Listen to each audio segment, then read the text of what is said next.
আমাদের দুই হাতটা মেশিনের মতো কাজ করে। আসসালামু আলাইকুম, কেমন আছেন সবাই? আশা করি সবাই ভালো আছেন, আমরাও আছি আলহামদুলিল্লাহ। প্রতিদিন ঘুম থেকে উঠেই রান্নাঘরে চলে আসি, আজও চলে এসেছি। সকালে উঠে রুটি ভেজে নিলাম, আলু চিকন করে ভেজে নিয়েছি, একটু ঝাল করে ভেজেছি। আজকে হাজব্যান্ড বাসায়, এই যে হাজব্যান্ডের জন্য নাস্তা তৈরি করছি, তৈরি করে এখন দিয়ে আসবো।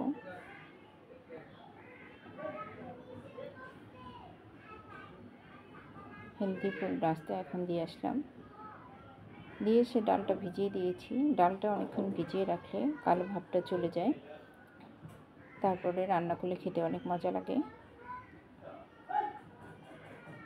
করলার মধ্যে একটা আলু চিকন করে কেটে দিলাম।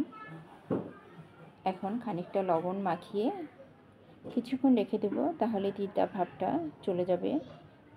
বেশি তিতা লাগে না ভাজতে, খুবই মজা লাগে।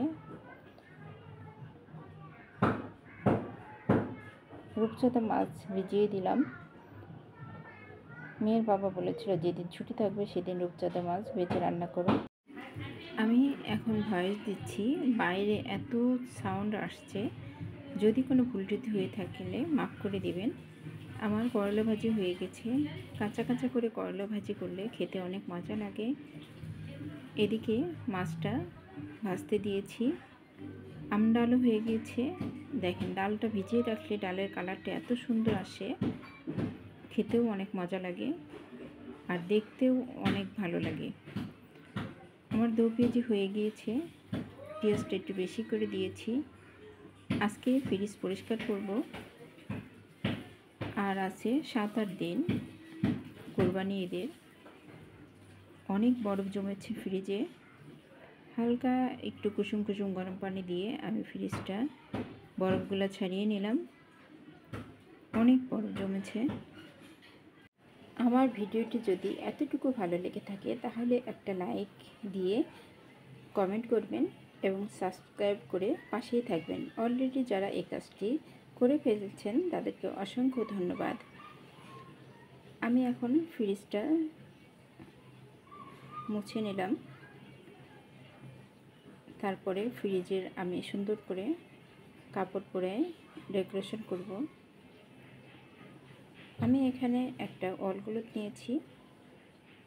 অলগুলোটা মাপ দিয়ে কেটে নেব।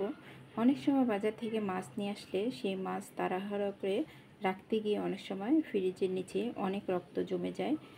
সেই জন্য এইভাবে অলগুলো দিলে মাছের পানিটা নিচে পড়বে না, তখন এইখানে জমা থেকে পরে ফেলে দেওয়া যাবে।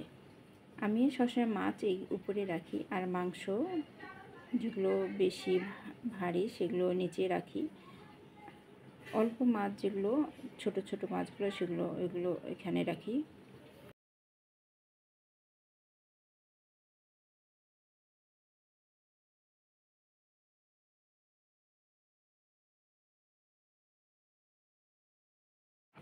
হয়ে গেছে আমার অলগ্রত কেটে ভালোভাবে বিছিয়ে দিয়েছি, দেখতেও অনেক সুন্দর লাগছে।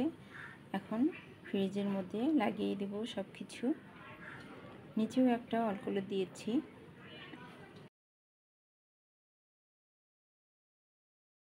আমার ফ্রিজ ধোয়া পরিষ্কার হয়ে গিয়েছে, দেখতেও অনেক সুন্দর লাগছে, একদম নতুন হয়ে গিয়েছে।